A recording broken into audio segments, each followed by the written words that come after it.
Hi everyone, this request came from Instagram about maximizing your week. How can you plan much more in it? How can you make the most of it? And I wanted to share the things that I do that you can perhaps implement, or maybe give me some suggestions if you think there's some ways that you can just make the most of the next 7 days.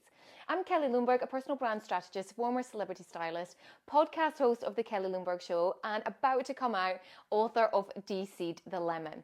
So what makes a great week? So I've broken it down into 4 simple steps. So the first step I want everyone to think about is start. Start by planning the week the way you want it to go. Life is not a dress rehearsal.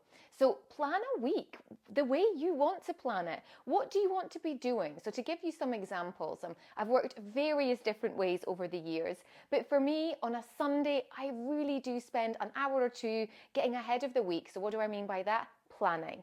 I mentally rehearse my week. I check my appointments. I visually look through all of the things that I'm doing.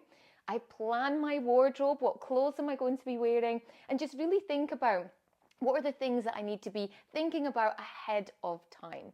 So that's start by planning your dream week. So for me on a Monday, I don't take any calls unless it's with the team. So I have my team calls on a Monday, but that's really where I go deep into content with script writing, for content creation, being creative. It's my marketing day and I really love a Monday, and I work from home on a Monday and I love that. Tuesday, Wednesday is all client calls. So that's where I can have anything between 5 and 8 calls on a Tuesday and a Wednesday. Thursday, some calls in there as well.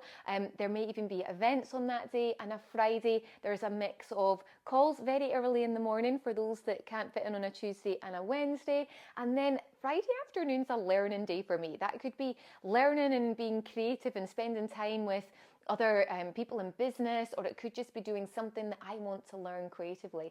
And I'm loving this setup of how it works. So that's create that ideal week. There's obviously flexibility in that as well. There's times I'm away for speaking events. That's okay. But then I like to come back into it and go, this is the week that works for me really well when I'm based full-time in Dubai.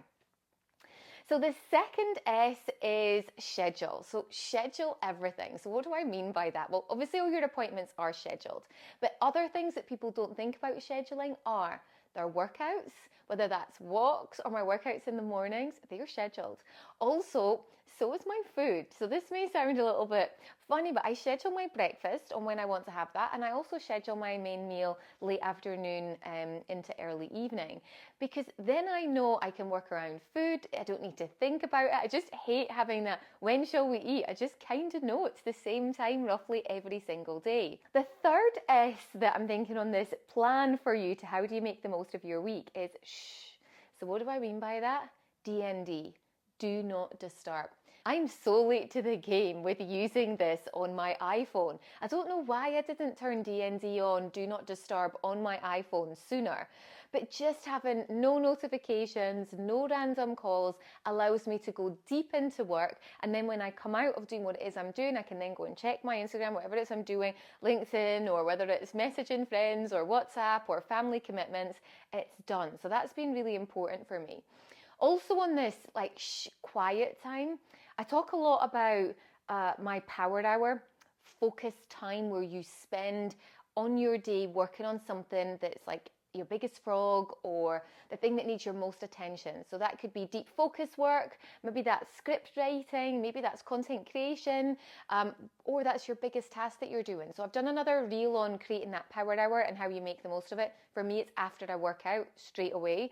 For you, it might be another time of the day as well. So something for you to think about in your planning. The fourth tip on how to maximize your week is seamless consistency. What does this mean, Kelly? Okay, for me, this is where you can consistently always have all your appointments booked in. Now, of course, things pop up and you need to change. That's fine. However, things like your hair appointments, always booked in advance, like 3-4 months in advance, working back from appointments of holidays or experiences that you're doing. Nails, every 3 weeks, same time, don't even need to think about it, I know when it's happening. If there's appointments that you can do before or after work, so my lash lady comes round on a Friday at 7:30 in the morning. So 7:30 on a Friday is my day. It's kind of creative and allows me to learn, and I know that I've got the time there that I can focus on that every 3 weeks. same time. It's super easy. Don't add extra things into your day that you don't need to think about. What can you consistently schedule? Even things that you know you use a lot of. So like protein powder, I go through that loads. Every single month I get a delivery. I don't need to think about it, it just comes. So what else can you do to plan it? One other tip on that about taking appointments. I never take appointments unless it's an emergency or something that's really going to help in business in the same week. What you want to do is when you mentally rehearse your week on a Sunday, you pretty much want to know that that is how the week's going to happen, and then you always take appointments for the next week. Top tip there. I've worked with so many coaches over the last 20 years and I've taken the best bits from what I've learned from them, things that I put into practical practice myself. Let me know what's something that really helps you make the most of your week. Thanks so much for watching the channel. Until next time, see you later. Bye for now.